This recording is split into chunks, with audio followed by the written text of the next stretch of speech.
Virginia Film Office, and of course we're part of economic development for the state, the Commonwealth of Virginia. And our mission is to grow the film and television industry here to bring the economic impact it does, because when a movie comes into Virginia, they bring a helicopter full of money and they touch all parts of the economy. We love that. And first of all, I must thank Governor Belials, who's here this evening, because it was actually his vision to start the film office about 30 years ago. Without that, I may not be here tonight. I might be working at Christian's Pizza or something. Not that there's anything wrong with that.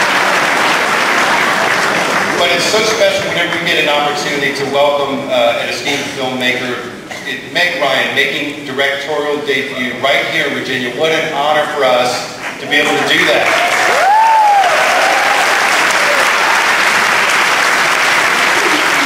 Very much we appreciate our relationship with the Virginia Film Festival, because sometimes we create a relationship with a producer that ends up being a film that we shoot in Virginia, and sometimes we shoot a film in Virginia that ends up being a screening that we have right here in Charlottesville. So we appreciate the opportunity to partner every year with the film festival and the great fun that we have being up here in the autumn in Charlottesville. Now, let me just tell you, when you scout around and try to make a movie, it's an artistic endeavor, number one, but it's also a financial endeavor. Because someone told me once that it's show business, it's not show fun, right? So you have to make a film within a budget, but you have to find the artistic solution. So it was my pleasure to be able to ride around with Meg and her producing partner, Brenner, who's here tonight. Let's give Janet some love back there.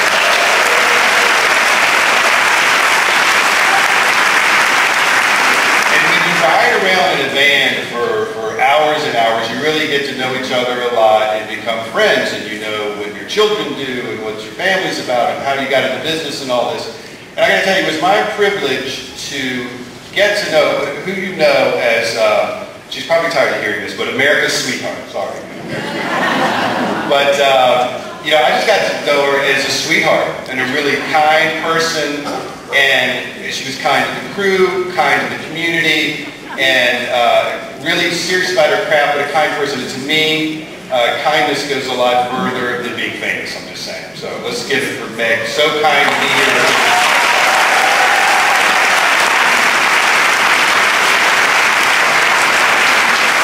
So I want to thank you again, and please support our industry here. It really is a testament to the great crew. There's some of the crews here tonight that worked on this film. We thank you. Let's give them a round of applause. The crew.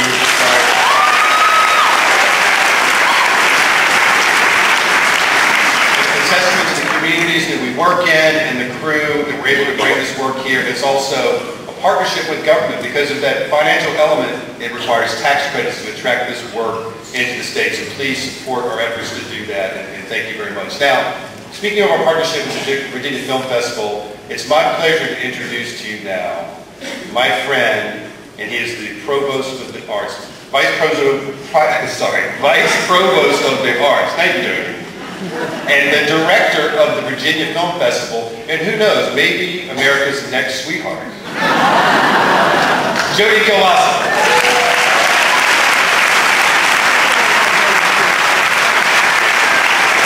Hi everyone, is everyone enjoying the festival? Great, great. Well, you know, after the talk back, go out, buy another ticket, come back in and see The Wave after this. It's a Norwegian disaster movie about a tidal wave. It's going to be awesome, so you should check it out. I just wanted to very quickly recognize and thank the Chief Operating Officer, Pat Hogan, who's out in the audience this evening for the support. And, you know, I want to share with you that at some point, sometime tomorrow, I don't know, 1 o'clock, 2 o'clock in the afternoon, we'll break another box office record, and that is due to all of you here in Charlottesville coming out and supporting Thank you. Unless that wave hits and washes all of us away, But I so appreciate the support, and I want to encourage you, after tonight wraps, we still have 2 full days of incredible screenings at the Virginia Film Festival. How could you possibly miss Oliver Stone on this stage for the screening of Born on the 4th of July and a moderated conversation with Bob Topol? It's going to be an absolutely remarkable screening. I suggest you do it. We have Lady in the Van, Carol, Son of Saul. These are films that will be part of the Academy Award and Golden Globe dialogue in the coming months. Check these films out. And of course, we have Larry Kramer here Sunday afternoon and evening. Extraordinary to have him here. So please show up, see these films. I can't thank you enough for your support, and really appreciate what you do in helping us here at the Virginia Film Festival. It gives me great pleasure to introduce the president of the University of Virginia, Teresa Sullivan. Thank you.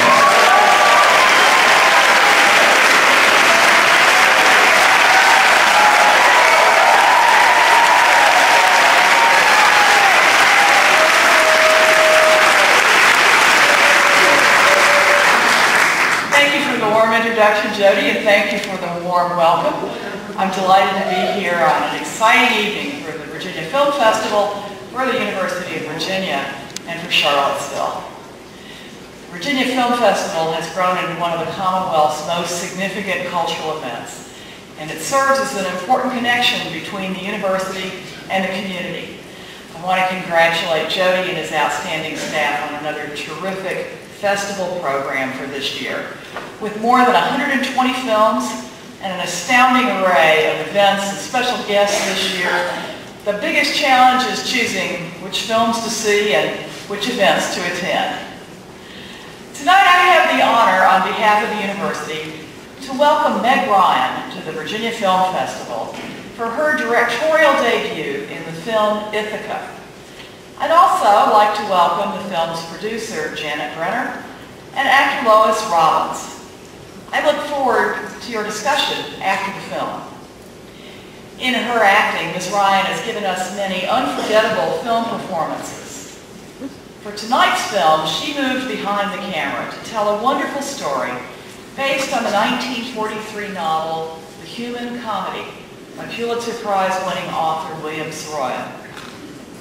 This film is particularly special for a Virginia audience because Ms. Ryan and her producers chose to shoot it here in the Commonwealth.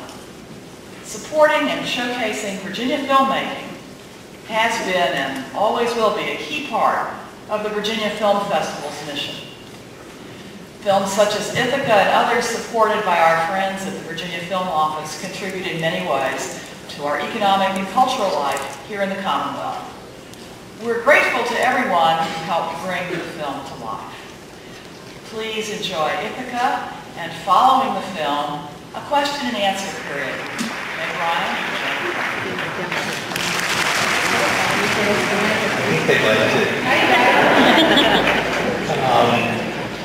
On my immediate right is Janet Brenner, the producer of this movie.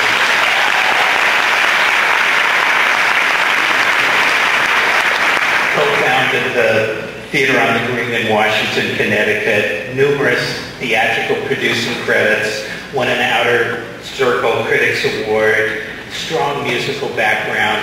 Last year she produced one of the really remarkable and interesting feature films of the year with Anna Kendrick the last 5 years. To my further right, Meg Ryan,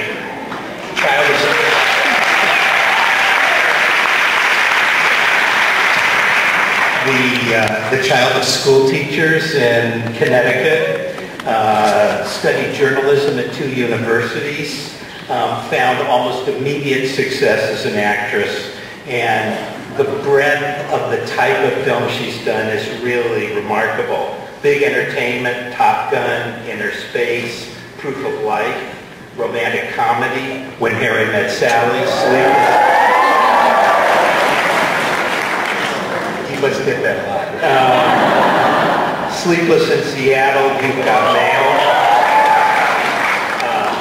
serious drama. When a Man Loves a Woman, In the Land of Women, Lives of the Saints, my favorite performance of yours, which is Courage Under Fire, and now directing. You know, I first read the Saroyan novel when I was the same age as Homer, and it was an unsettling experience because kids want to be grown-ups. And what the book and your movie says is, be careful what you wish for. Because the world of adults can be a dark place. And things that seem to have meaning can lose their meaning. And yet, paradoxically, the book and your film suggest that there's ways still to create meaning and to find slivers of hope. It was a powerful experience reading the book. And it is a powerful experience having it brought to life by both of you. What I'm wondering is what drew you to the material? It's obviously a labor of love. Why did you want to make this movie? Well, initially, I never read the book when I was in high school. I came to it when my son was about 10, and he's in the movie. He's Marcus in the movie. Right?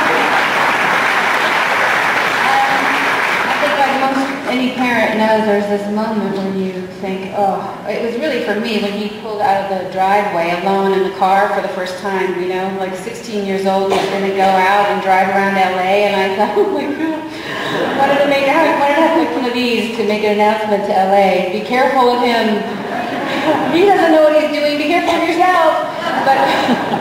But I remember standing in the driveway and feeling like, oh, every single thing in me was about protecting him. And there he is going off into the world, and I think every mother has that feeling, every father too, that the fates are not always fair. And that's when the Saroyan book came to me. And I thought there was a lot of beautiful wisdom in the book, and I like very much how the community of people helped this boy in this time of abrupt change for him, and yet they didn't all seem to have easy answers. I thought that the writing was poetic, and this movie has an allegiance to that kind of language and those deeper values that Saroyan is talking about, and that's really a long answer. Good? Jen, did you want to say what drew you to the material? I read the script. Meg was developing it with the screenwriter Eric Jenkinson over a couple of years, and the screenwriter had given it to me about 2.5 years ago, and I was at that time in post-production on the last 5 years and swamped, and I was like, I can't read this, I don't have time, and they said, just read it. And I read it the next morning, I was like, damn you, this is so good. And then I met with Meg, and I think for me what resonated, piggybacking on what Meg was saying, is as a mother, we so want to shelter our children.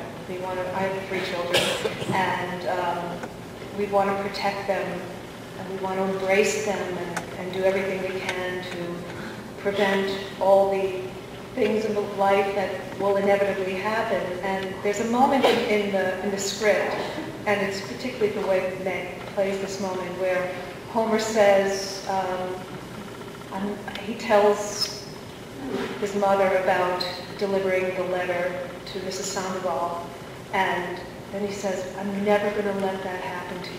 I'm never going to let anything, and it's the way Meg plays it is just slays me, because it's empowering, because you don't want to tell your children, you can't do that. You can't protect me. I can't protect you.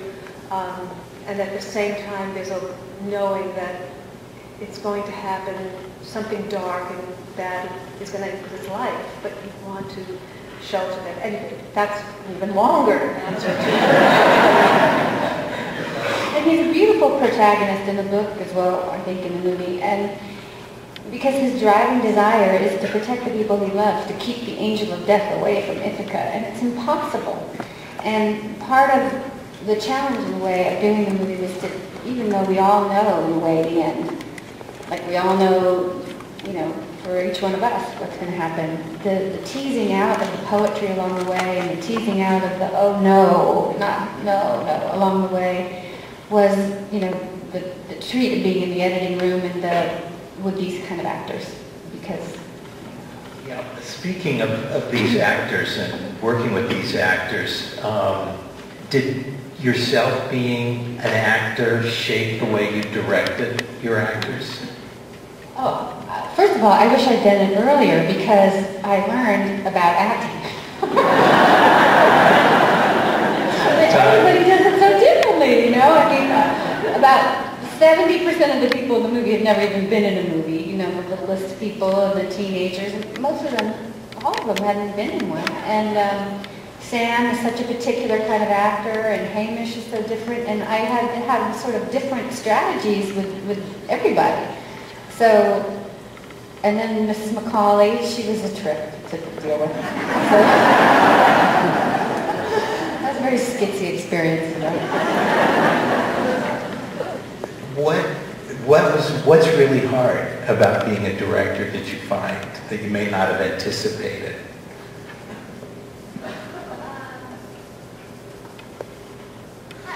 Honestly, really, the truth is, you get blinded by love. You get blinded by the love of these people, everyone of whom, not just the cast, but everybody who shows up, the crew, and everybody doing. At one point, there was this a production designer who should not be holding a hammer. You know, she's not a set decorator. She's a production designer. She's in charge of the overall look. She's got a hammer. She's got a screwdriver. She's got this, like, you know, tool belt on. We had people doing us favors, from the sound people to the... I would find myself sometimes a little bit close to tears at the end of the day watching my DP sleeping on a carton. Again, somebody who's come from England and done it for just the love of the material. That was made, and that's not a hard thing. That's a beautiful thing. What about directing Tom Hanks, who you've acted with before?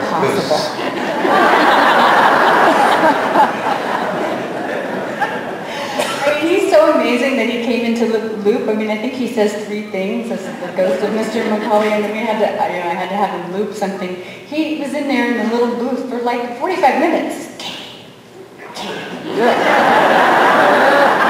Trying to get it just right. You know? Meg, can I say Marcus? Sure, say Marcus. Say it again. And you mentioned your son. What was it like directing him, being on the set and directing him? Gosh, I'm such a proud mother right now. It was, well, first of all, he came from Martin Scorsese's set to mine. He's going to be in this new HBO show called Vinyl, which is about rock and roll in the 70s in New York City, and it's Martin Scorsese and it's HBO, and he came to the set with this like big hair and these long sideburns. Should, like, we, you know, all that 70s drug culture floating around him, and now he's in this wholesome movie, and he could just switch gears so quickly, but it really wasn't any different than knowing him for so long, because he would come out of, have all his friends over. He made little movies his whole life, so I remember once they were doing a movie that all of his friends were playing different cereal box characters, like the Trix Bunny and Captain Crunch, and they were superheroes. So that's what my house was like. So this was just an extended version of just pretend Jack.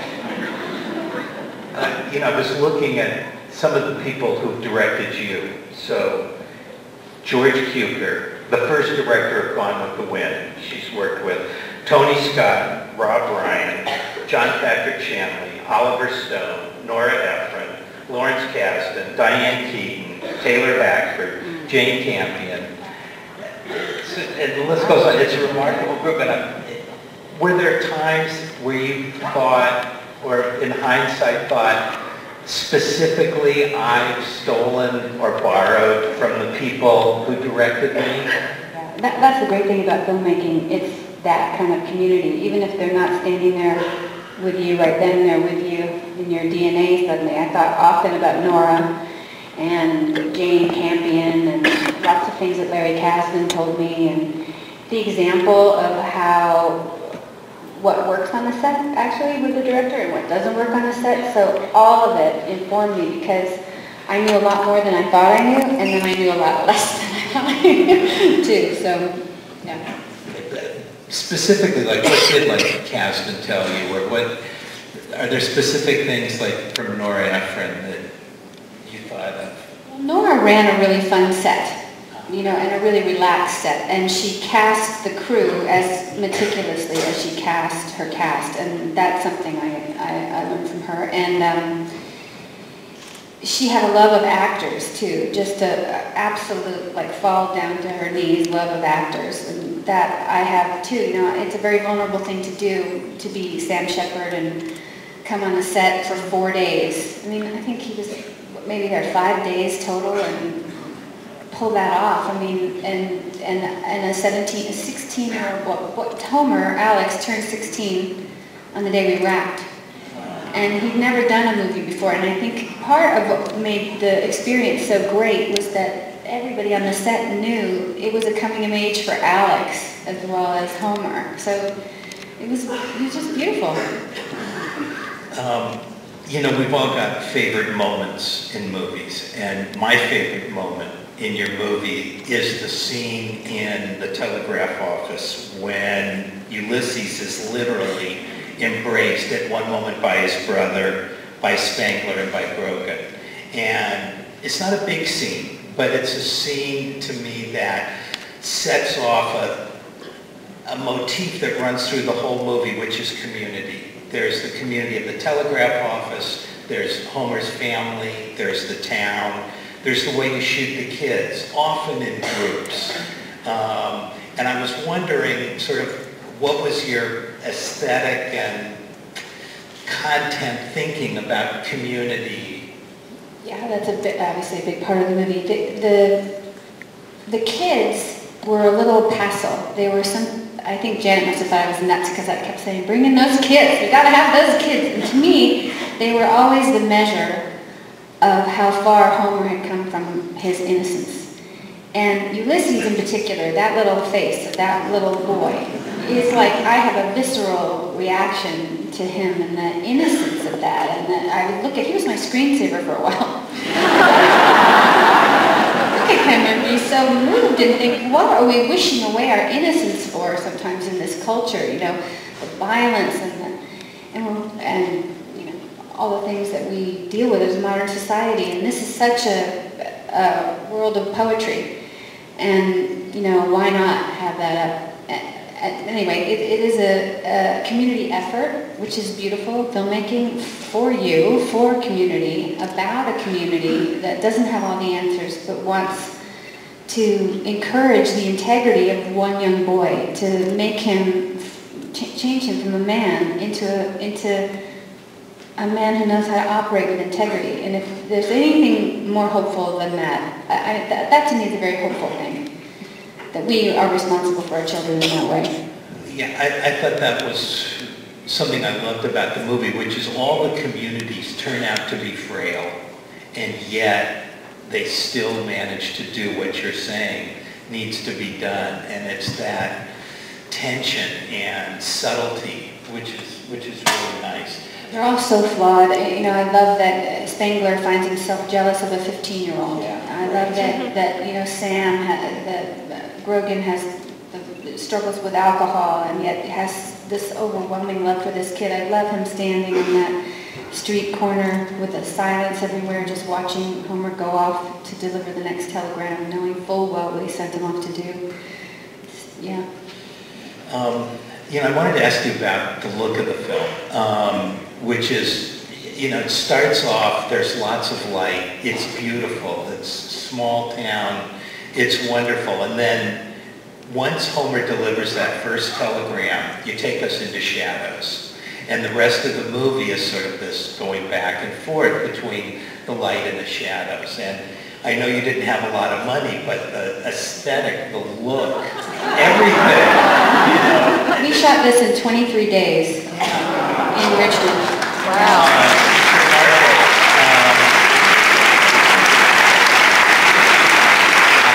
Well, that's the producer, too. It's good you point, but that's the producer too. But I was wondering, before you started shooting, how did you think about the aesthetic, the look, what you wanted to get? Well, all that was very deliberate, going from light to dark, and the spine of that was everything that happened in the telegram office. It starts out, we shot it with wide lenses and big lights, and everything looked like he was going into this, you know, some sort of hopeful little boy dream. And it descends into something being lit only by one light over the two of them in the lab, in their last scene together, which, you know, as a filmmaker, you start realizing how many influences you have. I mean, I saw Long Day's Journey into Night, and that's exactly what that's from. That's from a Katharine Hepburn movie, and there's things in this movie from Preston Sturges, there's stuff from To Kill a Mockingbird, but Andrew Dunn and I had that, again, there was an allegiance to the poetry of the book. We felt that the visuals had to have a commensurate lyricism. It's the lyricism. What's so great about it for me is it captures the sadness and it captures the hopefulness, and you know, both are there.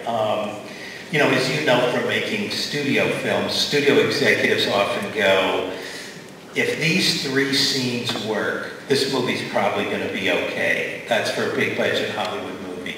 I'm wondering, in a small film like this, do you go into it thinking, there's a few scenes that if they work, I'm feeling good about it? Or is it not the kind of movie where any particular scene is like that? Well, this is not a traditional narrative. Again, there's an ellipse to it. I mean, it's a circle of information. It's a home. He starts out at home. The first shot of him is he's leaving home, and his last shot is he's coming home changed. And there's the title, Ithaca, you know, our oldest, in Western culture, idea of home and the journey that you're transformed by. God, I'm really going way off over here, but I feel like I'm getting somewhere near the point. What was the question? The question was, going into the movie, were there a few scenes that you thought, my God, I have to get these? It was just really a gossamer construction that we felt strongly. If the telegram office scenes worked, we'll have the spine of the film. But we made the pictures work, and then that unbelievable music that John Mellencamp provided. I mean, he gave us at least half of it beforehand so we could have it as source. I mean, as source, so people could sing it. So they're, you know, whoever sings the song, the little boys and the girl at the end. And then we used it as score, and that design too was, you have this sort of observer when that seeing you around is the score, but it's the observed when it's the source. So it was you had very few elements, you know, like real strong things to work with when you have a 23-day shoot. So the strength of the pictures, you know, plus the strength of the music it makes, I think, the whole of it. So there's never really a part. It had to operate as a whole, you know. You know, you brought up a couple times the 23-day shoot, which is remarkable. But when you look at the movie and you see sort of the integrity of what you have, if you had 45 days and double the budget, would we really be seeing a qualitatively different movie? And if so, how? I mean, well, I don't know. I mean, one of the writers on the movie is your budget. And one of the great things that happens is you have to, you know, I'd say, shoot the sky, boys. We gotta look like this. This has to look like it has scope. And you use what, you know, God gives you on the day. And that's another part of the genius miracle thing about working in this art form, is that sometimes the clouds are just so, and you happen to have your camera on them. The happy accidents. Yeah, you have to tell us, where did you get Ulysses? Where did you find him? And I'm just going to say publicly, my wife is probably going to kidnap him and take him home for us. So we're old, but we're going to raise him anyway. So. We cast a lot of this movie from right here, from like the next block over. We had a Yeah. So we came in one day, we had 60 parts. And Ulysses walked in, and he's from Arlington, and he just came in on a goof. He walked in, and we thought, like, do we have to go through the rest of everybody? What's the point? Everything.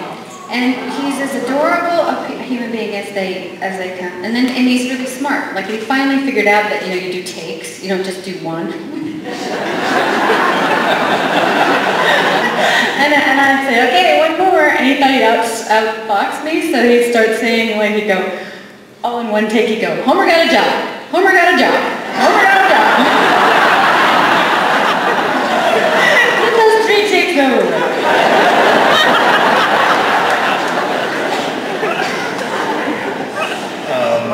All right. I have to say one more thing about him. He was 5 when we shot, and like I said, he was my screensaver, and there we were cutting this thing in New York, and I'd be looking at him on the monitor and looking at him on my phone, and he and his mom came to New York to have lunch with me, and we went to the restaurant, and he didn't remember who I was.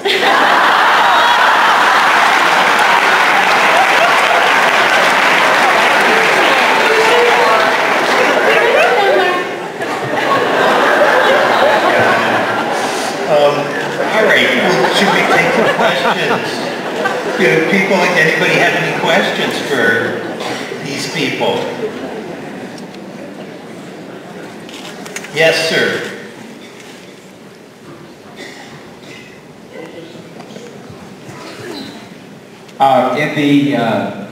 In this day of the great debate about free-range parenting and all that, there was an enormous sort of subtle emphasis on the freedom of the kids to come and go. I mean, Ulysses wanders off in the morning and gets lost 6 hours later, and somebody finds him and brings him home. But the freedom of the kids, the bunch of kids, that there was no sign of parents to any of our gang. So I wonder if that was a sort of a conscious choice to or kind of emphasize that or not. Yeah, I mean, we've lost that. We've lost that freedom of the screen door opens at noon and come back by dinner. We've lost it, sadly. And some people on the movie kept saying, so kids on the teenagers were like, wait, I don't get this. The little ones are running around. Yes, ma'am. How did you happen to shoot this in Virginia? And Meg, what is your relationship with Tom Hanks these days? We're all just waiting for something romantic to happen in your midlife. You don't have to answer the second question. Why did we choose Virginia? Is that what you asked? Well, I think Virginia chose us. We were scouting in Virginia with Andy Edmunds, who's standing there, who was very accurate at the very beginning when he said he locked us in his car, and he insisted on driving us around and showing us the incredible beauty and magic of Virginia. And we, my producing partner and I, were really pushing for another state because the tax credits were better. This is the producer speaking. So after Virginia, we visited this other state, and I'm not denigrating the other state. It's equally beautiful, but it didn't quite, I mean, riding around with Meg, where her eyes were lighting up in Virginia, I could shoot this here, I could shoot that there. I could buy that farm.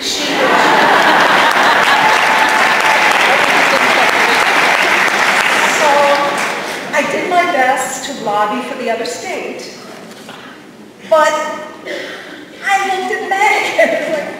So we were very, very lucky that the governor and your wonderful film commissioner, Andy Edmunds, made it possible for us, was incredibly generous with locations, with office space, with crew, with everything from the top down, and made it absolutely impossible for us to turn it down. And we needed a town that could operate like a backlot, which we found in Petersburg, so people could go in and out of. Very often, the inside of the set isn't anywhere near the street or the outside where it is. And we got that in Petersburg. So Petersburg is awesome, guys. I mean, I don't know if you all know Petersburg, but the people and the community embraced us. I mean, we were taking over their streets, we were blocking traffic, didn't matter. They were thrilled that we were there and honored that we were there. Could not have been nicer, more generous. It was an absolute joy.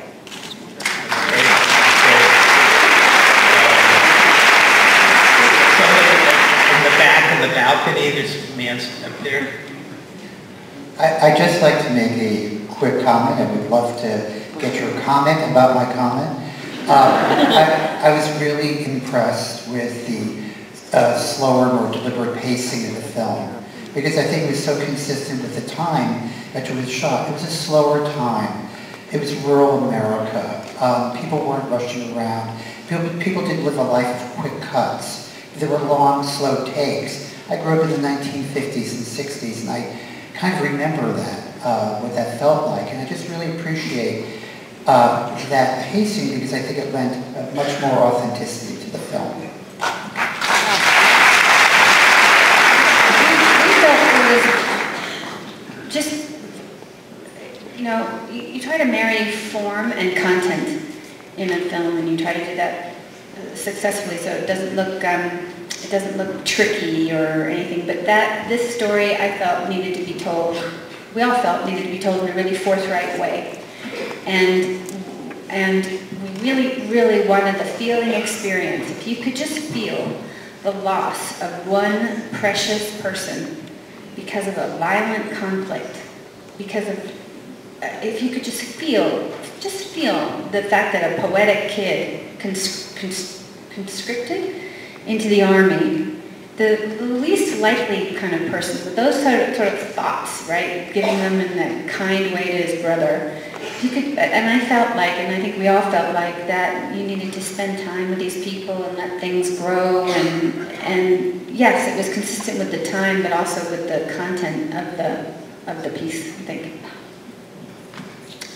Yes, ma'am. So I was wondering if you will be directing anything in the future, and if yes, just a little bit. You want to repeat the question? Did you hear it? I hope so. She asked if I'm going to direct something in the future. Someday. I hope so. Not right now. I don't know yet. Just reading. Yes, ma'am. Yeah, I wonder when you decided that you wanted to direct, and if you think that the industry is becoming more open to actors. We're going to repeat it.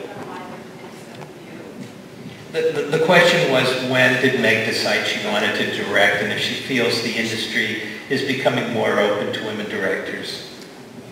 A few years ago, I thought I wanted to direct. I wrote a script, and I thought, a failed script, and I thought, oh, it'd be fun to direct this. I could kind of see it in my mind's eye, and every now and then I read scripts that I can see in my mind's eye, and that's when you think, oh, I'm a photographer. I take a lot of pictures, and I'm having a very visual experience in my life. You know, I notice the light, and I pay attention to faces, and those are things I take pictures of, and you should see my house. So combining those things was I've always really wanted to do it. And Janet, do you want to talk a little bit about what you think? Well, I think that, yes, the industry is opening up a little. It has to, a little bit more to women. You know, we're at least maybe more than half the population. It's different with independent films. I mean, for me, Meg being a woman was irrelevant. She was the director, and she was the right person for the job. It was her story that she wanted to tell. So I didn't feel an issue at all as a producer as to the fact that she was a woman. But it's a perspective situation, right? I mean, it's like I told this story really as a mother. I wouldn't have told this story the same way if I hadn't been a mother, although still a woman, right? I mean, that's the difference when you get women behind the lens. You're going to have a different perspective. Anytime you get anyone different directing a movie, you'll have the benefit of their subjective point of view. You know, it's interesting that we think of the industry as being, boys are the ones who go to movies, and for the last few years in the United States, females buy more tickets than males do. And the audience for American films is now over half female. So one would hope that that's going to then trickle down.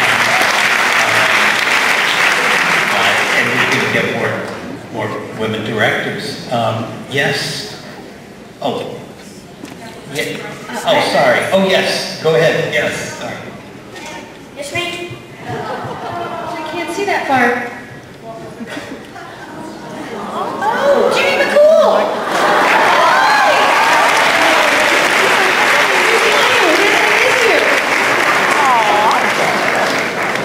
Good to see you. What a movie star.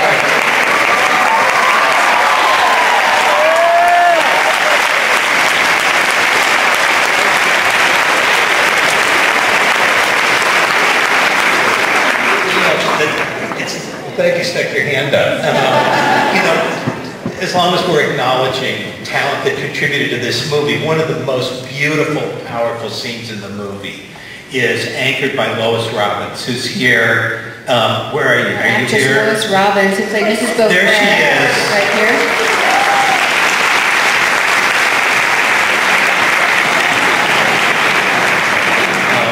A couple more questions. Yes, ma'am.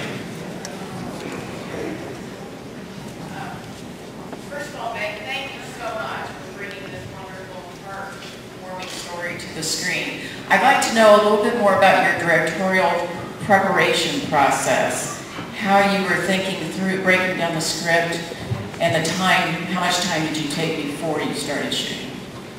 I prepared for a really long time, for easily, gosh, a year, 9 months or a year. I just really wanted to know what I was talking about. And it's a very odd process, but you spend a lot of time with the script, and a lot of time with the script, and more time with the script, and more time than you ever think that you would with the script, and then with your DP, and then it starts to get real, and then unreal again, and for me, I just spent more time than anything with the script, and just trying to see it. My friend told me the best thing you can do as a director, the most potent time you can spend is alone. Just running it through in your head, just picturing things the night before, or picturing things, a month before, or just putting it in your mind's eye in a very visceral way. And I just want to say one more thing about something Sam Shepard said. This is about women being a woman telling this story. I sat down next to him one day, and I was just ruminating all around, like, look at all these guys everywhere, and this is a story about this boy coming of age, and there's guys making this movie, and this is a boy's story. I was saying just like blah, blah, blah, like that, right? And he goes, what the hell's wrong with you? he goes, women. He goes, who else is going to do it? Sam Peckinpah? He goes, women are the making of men. Women make men. Of course you would do it. Someone like you would do it. And I thought that was so great of him to say, so smart and lovely. A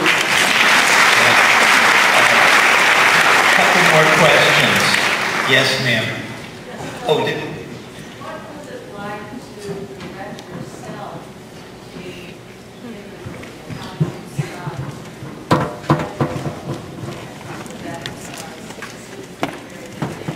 The question was, what was it like to direct yourself in the movie, and how did you go about that? Well, I can answer it from the producer's perspective. We wanted Meg to be in the movie, that a lot of that was for monetary reasons. We wanted Meg. And also, who was better on the planet to play that role than Meg?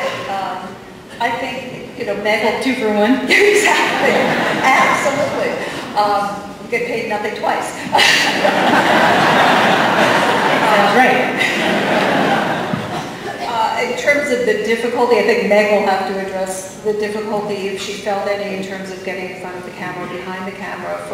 From our perspective, she was so prepared, and her team, her DP and her first AD was so prepared and knew just what she was going after. It just seemed like a very natural progression.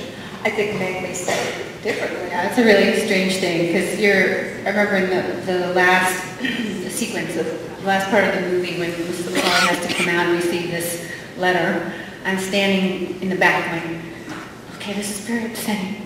As an actor, I'm in my mind, it's very upsetting, very upsetting. Losing my son, my other one has to grow up. Oh my God, what's happening? I'm going through all this in my head and I'm like, what the hell is taking so long? I don't get it. Why is that light over there? It should be over there. I don't get why that camera is making that move. It should be slower. So, I don't think I'll do that again. We're glad she did that. Yes, ma'am. Hi, Meg. I just want to say I love your film so much. I really, as a student filmmaker, I really appreciate your directing skills in this film. So, you know, as a future student filmmaker, do you have any advice for future women directors? Wow, I've never been asked that question. I love it. I would say, I think I was handed a gift with this movie because I felt so connected to the story. I felt connected to the idea of being, as a mom, I felt really connected to the story. And when you tell something from the heart, I think, you know, that the audience feels it.